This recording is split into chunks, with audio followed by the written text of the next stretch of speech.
Hello everyone, welcome to our study channel target achievers. Guys, यह हमारे practice set series का 11वां video है। इस सेट में प्रश्नों की संख्या 50 होगी, तो चलिए स्टार्ट करते हैं। ये रहा क्वेश्चन नंबर फर्स्ट। इनमें से किसने सर्वप्रथम व्यापक पैमाने पर स्वर्ण मुद्रा का प्रचलन किया? इसके ऑप्शन है ए पुष्यमित्र शुंग, बी गौतमी पुत्र सातकर्णी, सी मिनांडर एंड डी वीमाकट फिशेस। इसका सही आंसर है वीमाकट फिशेस। वीमाकट फिशेस ने सर्वप्रथम व्यापक पैमाने पर स्वर्ण मुद्रा का प्रचलन किया था। यह कुषाण वंश का शासक था। रबातक शिलालेख के अनुसार यह विमताक्तु का पुत्र तथा कनिष्क का पिता था। इसे कटफिशेस द्वितीय भी कहा जाता है। देखते हैं नेक्स्ट क्वेश्चन। भागवत संप्रदाय के विकास में किसकी देन अत्यधिक थी? इसका ऑप्शन है ए पार्थियन की, बी हिंद यूनानी की, सी कुषाण की एंड डी गुप्त की। इसका सही आंसर है गुप्त की। भागवत संप्रदाय के विकास में गुप्त की देन सबसे अत्यधिक थी। भागवत संप्रदाय एक वैष्णव संप्रदाय है जिसके अनुयायी भगवान विष्णु, वासुदेव अथवा श्री कृष्ण की पूजा करते हैं। इस संप्रदाय का प्रादुर्भाव उत्तर वैदिक काल में माना गया है। देखते हैं नेक्स्ट क्वेश्चन।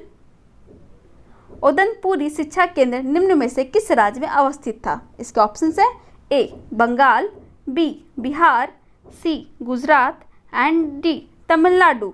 इसका सही आंसर है बिहार। ओदनपुरी शिक्षा केंद्र बिहार राज्य में अवस्थित था। ओदनपुरी विश्वविद्यालय की स्थापना प्रथम पाल नरेश गोपाल ने 7वीं शताब्दी में की थी। देखते हैं नेक्स्ट क्वेश्चन। कलिंग नरेश खारवेल का संबंध किससे था? इसके ऑप्शन है ए महामेघवाहन वंश से, बी चेदी वंश से, सी सातवाहन वंश से एंड डी रठ भोजक वंश से। इसका सही आंसर है महामेघवाहन वंश से। कलिंग नरेश खारवेल का संबंध महामेघवाहन वंश से था। खारवेल के इतिहास अध्ययन का एकमात्र साधन हाथी गुम्फा अभिलेख है। हाथी गुम्फा भुवनेश्वर के निकट उदयगिरी पहाड़ियों में स्थित है। देखते हैं नेक्स्ट क्वेश्चन। विजयनगर साम्राज्य का अवशेष कहाँ मिलता है? इसके ऑप्शन है ए बीजापुर में, बी गोलकुंडा में, सी हम्पी में एंड डी बड़ौदा में। इसका सही आंसर है हम्पी में। विजयनगर साम्राज्य का अवशेष हम्पी में मिलता है। हम्पी वर्तमान कर्नाटक में अवस्थित है। विजयनगर काल में बना विरूपाक्ष मंदिर यहीं पर अवस्थित है। हम्पी यूनेस्को की विश्व विरासत स्थलों की सूची में सम्मिलित है। Next question. किस सुल्तान ने जमीन में फसल की नपाई का आधा राजस्व के रूप में दावा किया था? इसके ऑप्शन है A Iltutmish, B Balban, C Alauddin Khilji and D Mohammad bin Tughlaq. इसका सही आंसर है अलाउद्दीन खिलजी। अलाउद्दीन खिलजी ने जमीन में फसल की नपाई का आधा राजस्व के रूप में दावा किया था। अलाउद्दीन खिलजी दिल्ली सल्तनत का पहला सुल्तान था जिसने उपज का 50% भू राजस्व के ऊपर निश्चित किया था। देखते हैं नेक्स्ट क्वेश्चन। सभी भक्ति संतों के मध्य एक समान विशेषता क्या थी? इसके ऑप्शन है ए अपने वाणी को उसी भाषा में लिखा जिसे उनके भक्त समझते थे, बी पुरोहित वर्ग की सत्ता को नकारा, सी स्त्रियों को मंदिर जाने के लिए प्रोत्साहित किया एंड डी मूर्ति पूजा को प्रोत्साहित किया। इसका सही आंसर है अपने वाणी को उसी भाषा में लिखा जिसे उनके भक्त समझते थे। सभी भक्ति संतों के मध्य एक समान विशेषता यही थी कि अपने वाणी को उसी भाषा में लिखा जिसे उन्हें भक्त समझते थे। Next question. एतमादुद्दौला का मकबरा आगरा में किसने बनवाया था? इसके ऑप्शन है ए अकबर ने, बी जहांगीर ने, सी नूरजहां ने एंड डी शाहजहां ने। इसका सही आंसर है नूरजहां ने। एतमादुद्दौला का मकबरा नूरजहां ने बनवाया था। यह मकबरा नूरजहां ने 1622 से 1628 के मध्य में अपने पिता की मृत्यु के बाद बनवाया था। देखते हैं नेक्स्ट क्वेश्चन। जब्ती प्रणाली किसकी उपज थी? इसके ऑप्शन है ए गयासुद्दीन तुगलक की, बी सिकंदर लोदी की, सी शेरशाह की एंड डी अकबर की। इसका सही आंसर है अकबर की। जब्ती प्रणाली अकबर की उपज थी। अकबर के शासनकाल में राजा टोडरमल द्वारा भू राजस्व की वसूली के लिए जब्ती प्रणाली का प्रचलन किया गया, जो भूमि सर्वेक्षण एवं भूमि राजस्व निर्धारण के लिए तैयार किया गया था। आगे देखते हैं नेक्स्ट क्वेश्चन। रणजीत सिंह ने प्रसिद्ध कोहिनूर हीरा किससे प्राप्त किया था? इसके ऑप्शन है ए शाह सूजा से, बी जमा शाह से, सी दोस्त मोहम्मद से एंड डी शेर अली से। इसका सही आंसर है शाह सूजा से। रणजीत सिंह ने सुप्रसिद्ध कोहिनूर हीरा शाह सूजा से प्राप्त किया था। इस बेशकीमती तोहफे के बदले में राजा रणजीत सिंह ने शाह सूजा दुर्रानी को अफगानिस्तान से लड़ने एवं राजगद्दी वापस दिलाने में मदद की थी। आगे देखते हैं नेक्स्ट क्वेश्चन। सुरेंद्र नाथ बनर्जी को किस वर्ष भारतीय सिविल सर्विसेज से हटाया गया था? इसके ऑप्शन है ए 1874 ईस्वी में, बी 1877 ईस्वी में, सी 1885 ईस्वी में एंड डी 1892 ईस्वी में। इसका सही आंसर है 1874 ईस्वी में। सुरेंद्र नाथ बनर्जी को 1874 ईस्वी में भारतीय सिविल सर्विसेज से हटाया गया था। सुरेंद्र नाथ बनर्जी द्वितीय भारतीय थे जिन्होंने ICS की परीक्षा उत्तीर्ण की थी और पहले में सत्येंद्र नाथ टैगोर थे जिन्होंने ICS की परीक्षा में उत्तीर्ण किया था। ये रविंद्रनाथ टैगोर के बड़े भाई थे। देखते हैं next question. National council of education की स्थापना कब हुई थी? इसके ऑप्शन है ए 15 अगस्त 1903 को, बी 15 अगस्त 1904 को, सी 15 अगस्त 1905 को एंड डी 15 अगस्त 1906 को। इसका सही आंसर है 15 अगस्त 1906 को। नेशनल काउंसिल ऑफ एजुकेशन की स्थापना 15 अगस्त 1906 को हुई थी। इसकी स्थापना साहित्यिक, वैज्ञानिक और तकनीकी शिक्षा देने के लिए की गई जो राष्ट्रीय जीवन धारा से जुड़ी हुई हो। देखते हैं नेक्स्ट क्वेश्चन। मैडम कामा ने 1907 में प्रथम तिरंगा ध्वज कहाँ फहराया था? इसके ऑप्शन है ए लंदन में, बी पेरिस में, सी मॉस्को में एंड डी स्टटगार्ट में। इसका सही आंसर है स्टटगार्ट में। मैडम कामा ने 22 अगस्त 1907 को जर्मनी के स्टटगार्ट में आयोजित अंतर्राष्ट्रीय सोशलिस्ट सम्मेलन में भारतीय स्वाधीनता का झंडा सर्वप्रथम फहराया था। इन्हें यानी मैडम कामा को भारतीय क्रांति की मां भी कहा जाता था। Next question. लॉर्ड कर्जन द्वारा 1905 में किया गया बंगाल विभाजन किस वर्ष रद्द हुआ था? इसके ऑप्शन है ए 1911 में, बी 1904 में, सी 1906 में एंड डी 1907 में। इसका सही आंसर है 1911 में। लॉर्ड कर्जन द्वारा 1905 में किया गया बंगाल विभाजन 1911 में रद्द हुआ था। 12 दिसंबर 1911 को दिल्ली दरबार में ब्रिटिश सम्राट जॉर्ज परचम ने बंगाल विभाजन को रद्द घोषित किया। साथ ही कोलकाता की जगह दिल्ली को भारत की नई राजधानी बनाए जाने की घोषणा की थी। देखते हैं नेक्स्ट क्वेश्चन। निष्क्रिय विरोध के सिद्धांत का प्रतिपादन किसने किया? इसके ऑप्शन है ए महात्मा गांधी ने, बी बिपिन चंद्र पाल ने, सी बाल गंगाधर तिलक ने एंड डी अरविंद घोष ने। इसका सही आंसर है अरविंद घोष ने। अरविंद घोष ने निष्क्रिय विरोध के सिद्धांत का प्रतिपादन किया था। अरविंद घोष ने अपनी पुस्तक वंदे मातरम में इस सिद्धांत का प्रतिपादन किया था।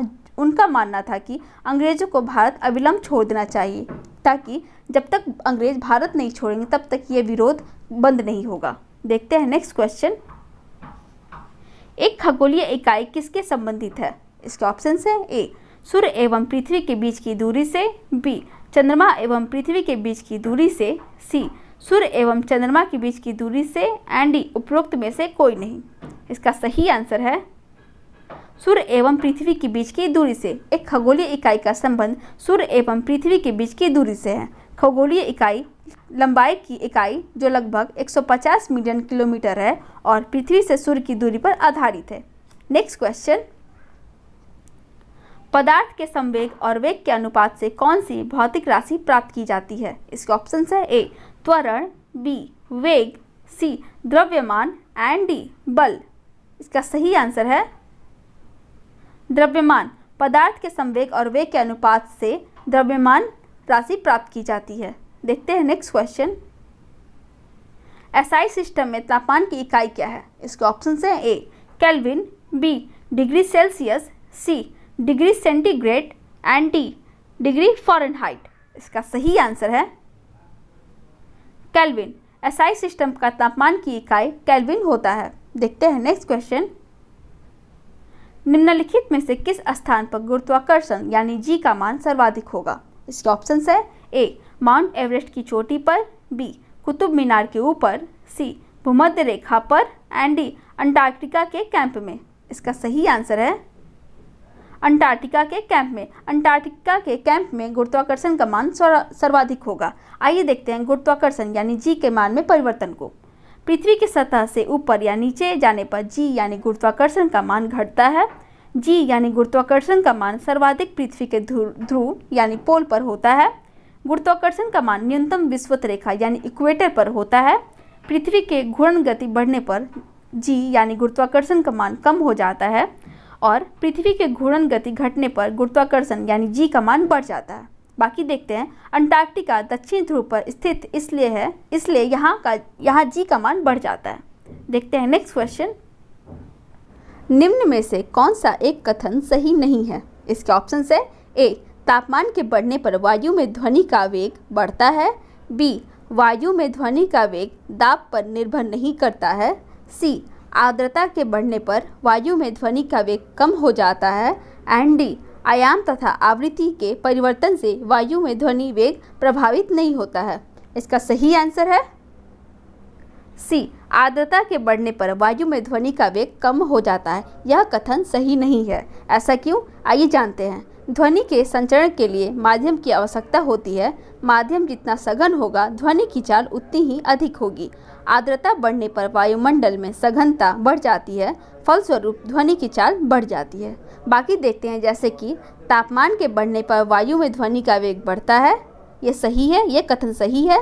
वायु में ध्वनि का वेग दाब पर निर्भर नहीं करता, ये भी कथन सही है।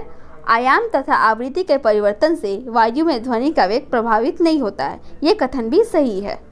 देखते हैं नेक्स्ट क्वेश्चन। पेंटियम चिप का आविष्कार किसने किया था? इसके ऑप्शन है A C Kumar Patel, B Tom गुंडे, C Vince Emery, and D Vinod Dham. इसका सही आंसर है विनोद धाम। पेंटियम चिप का आविष्कार विनोद धाम ने किया था। देखते हैं नेक्स्ट क्वेश्चन। गामा किरणें किससे बनी होती हैं? इसके ऑप्शन है ए मेसान कण से, बी न्यूट्रिनो कण से, सी हिग्स बोसान से, एंड डी विद्युत चुंबकीय तरंगे से। इसका सही आंसर है विद्युत चुंबकीय तरंगे से। गामा किरणें विद्युत चुंबकीय तरंगे से बनी होती है। Next question. निम्न कथनों पर विचार कीजिए। हृदय की धड़कन एक स्वचालित क्रिया है जो कार्डियक केंद्र से नियंत्रित होता है। दूसरा, अम्लीयता हृदय की गति को अधिक तथा क्षारीयता हृदय की गति को कम कर देता है। उपयुक्त में से कौन सा कथन सही है? देखते हैं। ए केवल एक, बी केवल दो, सी एक और दो दोनों, एंड डी न तो एक और न ही दो। इसका सही आंसर है एक और दो दोनों। पहला, हृदय की धड़कन एक स्वचालित क्रिया है जो कार्डियक केंद्र से नियंत्रित होता है, ये सही है, यह कथन सही है। अम्लीयता हृदय की गति को अधिक तथा क्षारीयता हृदय की गति को कम कर देता है, ये भी कथन सही है। देखते हैं नेक्स्ट क्वेश्चन। मनुष्य के खून का पीएच होता है। इसके ऑप्शन है ए कम अम्लीय, बी अधिक अम्लीय, सी कम क्षारीय, एंड डी अधिक क्षारीय। इसका सही आंसर है कम क्षारीय। मनुष्य के खून का पीएच कम क्षारीय होता है। मनुष्य के खून का पीएच मान 7.4 होता है। देखते हैं नेक्स्ट क्वेश्चन। नींबू में डायबैक रोग का कारण क्या होता है? इसका सही आंसर है इसका ऑप्शन देखते हैं। मैग्नीज की कमी, बी सोडियम की कमी, सी तांबा की कमी, एंड डी जस्ता की कमी। इसका सही आंसर है तांबा की कमी। नींबू में डायबैक रोग का कारण तांबा की कमी होता है। देखते हैं नेक्स्ट क्वेश्चन। पादपों में मेरिस्टेम ऊतकों के बारे में निम्नलिखित में से कौन सा कथन सही है? इसका ऑप्शन है ए वे मृत ऊतक हैं और काष्ठ में परिवर्तित होते हैं, बी अपनी मोटी हो चुकी ऊतकों के कारण यह पादपों को नम्यता यानी लचीलापन प्रदान करते हैं, सी ये केवल किसी वृक्ष के छाल में होते हैं, एंड डी इन ऊतकों की कोशिकाओं के विभाजन के कारण पादपों में वृद्धि होती है। इसका सही आंसर है यह केवल किसी वृक्ष के छाल में होते हैं। Next question. माइटोकॉन्ड्रिया की खोज किसने की? इसके ऑप्शन है ए ऑल्टमैन ने, बी डी डुवे ने, सी पेलेड ने, एंड डी टी बावेरी ने। इसका सही आंसर है ऑल्टमैन ने। माइटोकॉन्ड्रिया की खोज ऑल्टमैन ने की थी। माइटोकॉन्ड्रिया कोशिकीय श्वसन में भाग लेता है या ऑक्सीजन जलाकर ऊर्जा उत्पन्न करता है और ऊर्जा को एकत्रित करता है। इसमें ऊर्जा का संग्रह एटीपी के रूप में होता है, इसलिए इसे कोशिका का पावर हाउस भी कहा जाता है। नेक्स्ट क्वेश्चन, यदि पिता का रक्त वर्ग ए है और माता का रक्त वर्ग ओ हो तो बताइए कि उनके पुत्र का कौन सा रक्त वर्ग हो सकता है।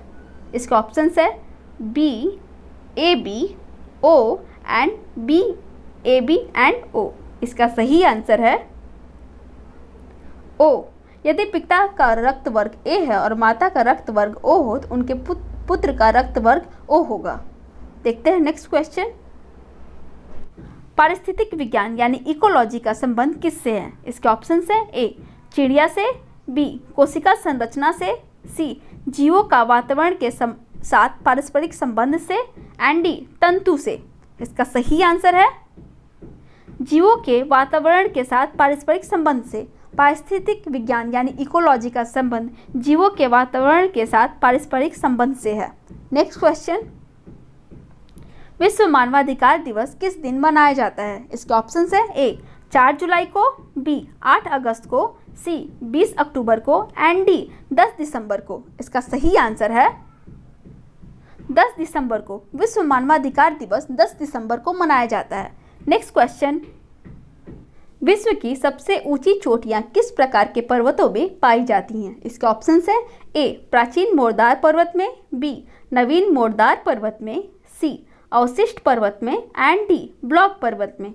इसका सही आंसर है नवीन मोरदार पर्वत में। विश्व की सबसे ऊंची चोटियां नवीन मोरदार पर्वत में पाई जाती हैं।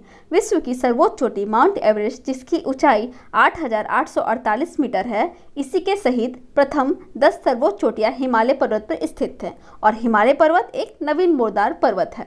आगे देखते हैं नेक्स्ट क्वेश्चन, कोकोस प्लेट किनके मध्य पाई जाती है। इसके ऑप्शन है ए मध्य अमेरिका तथा प्रशांत प्लेट के मध्य, बी दक्षिण अमेरिका तथा प्रशांत प्लेट के मध्य, सी लाल सागर तथा फारस की खाड़ी के मध्य, एंड डी एशिया तथा प्रशांत प्लेट के मध्य। इसका सही आंसर है मध्य अमेरिका तथा प्रशांत प्लेट के मध्य। कोकोस प्लेट मध्य अमेरिका तथा प्रशांत प्लेट के मध्य पाई जाती है। कोकोस प्लेट मध्य अमेरिका के पश्चिमी तट तथा प्रशांत प्लेट के मध्य पाई जाती है। आइए इसको मैप के थ्रू समझते हैं। यहाँ देखिए, ये मध्य अमेरिका है और ये प्रशांत प्लेट है, इनके बीच कोकोस प्लेट स्थित है। देखते हैं नेक्स्ट क्वेश्चन,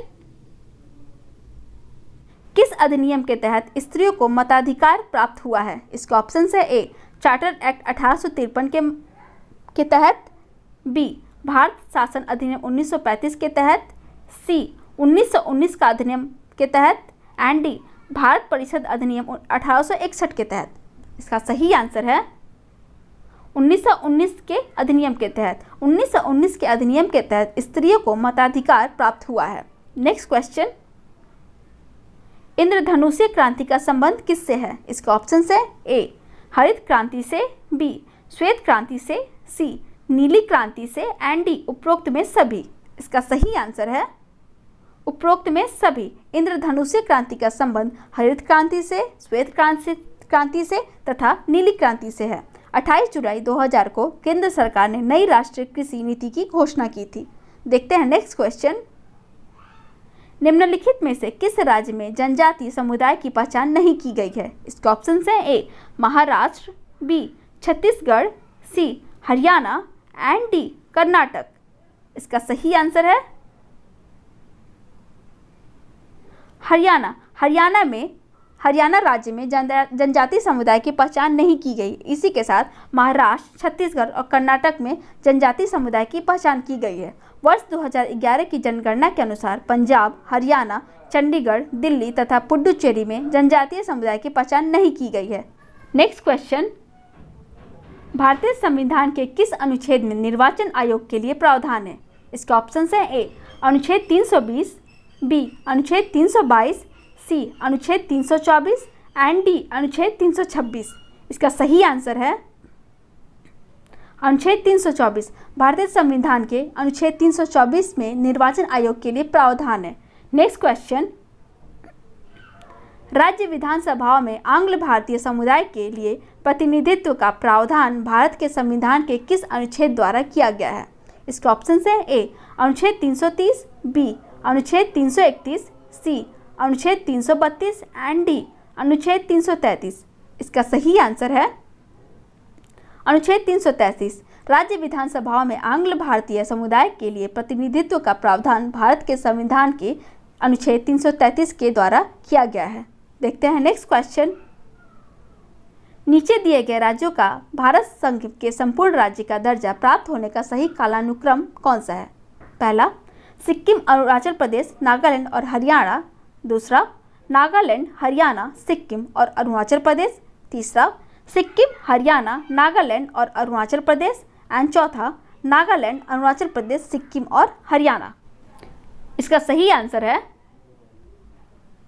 नागालैंड, हरियाणा, सिक्किम और अरुणाचल प्रदेश। पहला, नागालैंड को 13वां संशोधन 1962 के तहत भारत संघ के संपूर्ण राज्य का दर्जा प्राप्त हुआ था। दूसरा, हरियाणा को 18वां संशोधन 1969 के तहत भारत संघ के संपूर्ण राज्य का दर्जा प्राप्त हुआ था। सिक्किम 36वां संशोधन 1975 के तहत भारत संघ के संपूर्ण राज्य का दर्जा प्राप्त हुआ था। और चौथा है अरुणाचल प्रदेश, जिसे 55वां संशोधन 1986 के तहत भारत संघ के संपूर्ण राज्य का दर्जा प्राप्त हुआ था। नेक्स्ट क्वेश्चन, भारत के प्रत्येक नागरिक का कर्तव्य होगा कि प्राकृतिक पर्यावरण का संरक्षण एवं सुधार करे। उपरोक्त कथन भारतीय संविधान के किस अनुच्छेद में से संदर्भित है? इसके ऑप्शन है ए अनुच्छेद 21, बी अनुच्छेद 48 ए, सी अनुच्छेद 51 ए एंड डी अनुच्छेद 56। इसका सही आंसर है अनुच्छेद 51 ए। अनुच्छेद 51 ए के तहत प्रत्येक भारतीय नागरिक का कर्तव्य होगा कि प्राकृतिक पर्यावरण का संरक्षण एवं सुधार करे। देखते हैं नेक्स्ट क्वेश्चन, वर्तमान लोकसभा में प्रत्येक राज्य के लिए स्थानों का आवंटन किस पर आधारित है? इसके ऑप्शन है ए 1951 की जनगणना पर, बी 1961 की जनगणना पर, सी 1971 की जनगणना पर एंड डी 1991 की जनगणना पर। इसका सही आंसर है 1971 की जनगणना पर। 1971 की जनगणना पर वर्तमान लोकसभा में प्रत्येक राज्य के लिए स्थानों का आवंटन आधारित है। नेक्स्ट क्वेश्चन, नीचे दिए गए कूट की सहायता से सही उत्तर का चयन कीजिए। आप एक बार इस क्वेश्चन को पढ़ लीजिए, फिर मैं इसका आंसर बताती हूँ।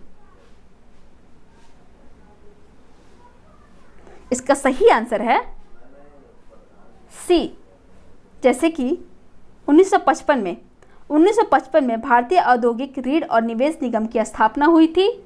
दूसरा, 1964 में भारतीय औद्योगिक विकास बैंक की स्थापना हुई थी। तीसरा, 1982 में भारतीय निर्यात आयात बैंक की स्थापना हुई थी। और चौथा, 1987 में औद्योगिक और वित्तीय पुनर्निर्माण बोर्ड की स्थापना हुई थी। देखते हैं नेक्स्ट क्वेश्चन, यदि भारतीय रिजर्व बैंक के द्वारा नगद कोष अनुपात में कमी की जाती है तो इसका साख सृजन पर क्या प्रभाव होगा? इसका सही आंसर, इसके ऑप्शंस हैं वृद्धि होगी, कमी होगी, सी कोई प्रभाव नहीं पड़ेगा एंड डी इनमें से कोई नहीं। इसका सही आंसर है वृद्धि होगी। यदि भारतीय रिजर्व बैंक के द्वारा नगद कोष अनुपात में कमी की जाती है तो इसका साख सृजन वृद्धि होगी। नेक्स्ट क्वेश्चन, भारतीय जनगणना 2011 के अनुसार निम्न राज्यों में से किस एक में जनसंख्या घनत्व सर्वाधिक है? इसके ऑप्शन हैं ए केरल में, बी हरियाणा में, सी बिहार में एंड डी उत्तर प्रदेश में। इसका सही आंसर है बिहार में। भारतीय जनगणना 2011 के अनुसार बिहार राज्य में जनसंख्या घनत्व सर्वाधिक है। नेक्स्ट क्वेश्चन, भारत के आर्थिक सुधार का जनक किसे कहा जाता है? इसके ऑप्शन हैं ए जवाहरलाल नेहरू को, बी इंदिरा गांधी को, सी डॉक्टर मनमोहन सिंह को and D PV Narasimha Rao को। इसका सही आंसर है डॉक्टर मनमोहन सिंह को। भारत के आर्थिक सुधार का जनक डॉक्टर मनमोहन सिंह को कहा जाता है। नरसिम्हा राव की कांग्रेस सरकार में वित्त मंत्री के तौर पर काम करते हुए मनमोहन सिंह ने निजीकरण की राह प्रशस्त की और भारतीय बाजार को खोल दिया था। नेक्स्ट क्वेश्चन, भारतीय जनगणना 2011 के अनुसार बिहार राज्य में लिंगानुपात क्या है? इसके ऑप्शन हैं ए 893, बी 916, सी 918 एंड डी 925। इसका सही आंसर है 918। पहले जानते हैं लिंगानुपात क्या होता है। लिंगानुपात वही होता है जिसमें प्रत्येक 1000 पुरुषों पर महिलाओं की उपस्थिति होती है, जिसमें बिहार राज्य में 918 लिंगानुपात है। इसका तात्पर्य यही है कि प्रत्येक 1000 पुरुषों पर 918 स्त्रियां उपस्थित हैं। देखते हैं नेक्स्ट क्वेश्चन। 2011 की जनगणना के अनुसार भारत के राज्यों में से न्यूनतम साक्षरता दर की दृष्टि से बिहार का स्थान क्या है? इसके ऑप्शन हैं ए प्रथम, बी द्वितीय, सी तृतीय एंड डी चतुर्थ। इसका सही आंसर है प्रथम। 2011 की जनगणना के अनुसार भारत के राज्यों में से न्यूनतम साक्षरता दर की दृष्टि से बिहार का स्थान प्रथम है और सर्वाधिक साक्षरता दर केरल में जो 94.0% है। दूसरा, न्यूनतम साक्षरता दर में बिहार का प्रतिशत 61.8 है। नेक्स्ट क्वेश्चन, निम्नलिखित में से कौन बिहार के किसान नेता थे? पहला स्वामी विद्यानंद, दूसरा स्वामी सहजानंद, तीसरा सरदार वल्लभ भाई पटेल। इसका सही विकल्प चयन कीजिए। ए 1 तथा 2, बी 2 तथा 3, सी 1 तथा 3 एंड डी केवल 2। इसका सही आंसर है केवल 2, यानी स्वामी सहजानंद ही बिहार के किसान नेता थे। बाकी जैसे कि स्वामी विद्यानंद और सरदार वल्लभ भाई पटेल ये बिहार के किसान नेता नहीं थे। बिहार किसान आंदोलन के प्रमुख नेताओं में स्वामी सहजानंद सरस्वती, यदुनंद शर्मा, कायानंद शर्मा और राहुल साकृत्यायन प्रमुख थे। देखते हैं नेक्स्ट क्वेश्चन। बिहार के प्रमुख समाचार पत्र बिहारी के संपादक थे। इसके ऑप्शन है A Babuji Prasad, B Babu Ram Prasad, C Babu Gopal Prasad and D Babu Maheshwar Prasad. इसका सही आंसर है बाबू महेश्वर प्रसाद। बिहार के प्रमुख समाचार पत्र बिहारी के संपादक बाबू महेश्वर प्रसाद थे। नेक्स्ट क्वेश्चन, अफ्रीका के दक्षिण पश्चिम तट पर बहने वाला महासागरीय जलधारा कौन है? पहला बेंगुएला जलधारा, दूसरा हम्बोल्ट जलधारा, तीसरा किनारी जलधारा एंड चौथा मोजाम्बिक जलधारा। इसका सही आंसर है बेंगुएला जलधारा। अफ्रीका के दक्षिण पश्चिम तट पर बहने वाला महासागरीय जलधारा बेंगुएला जलधारा है। नेक्स्ट क्वेश्चन, कौन सी यूरोपीय नदी ब्लैक फॉरेस्ट से निकलकर काला सागर में गिरती है? इसके ऑप्शन है ए राइन नदी, B Volga, C Danube and D Oder. इसका सही आंसर है डैन्यूब। डैन्यूब नदी ब्लैक फॉरेस्ट से निकलकर काला सागर में गिरती है। वोल्गा नदी के बाद डैन्यूब यूरोप की दूसरी सबसे लंबी नदी है। थैंक यू एंड इसी के साथ यह 50 क्वेश्चन का प्रैक्टिस सेट समाप्त होता है। आपने कितना सही किया कमेंट में जरूर बताएं। अगर आप इस चैनल पर नए हैं तो जरूर सब्सक्राइब कर लें। तो फिर मिलते हैं अगले प्रैक्टिस सेट के साथ कुछ नए कंटेंट लेकर। तब तक के लिए धन्यवाद।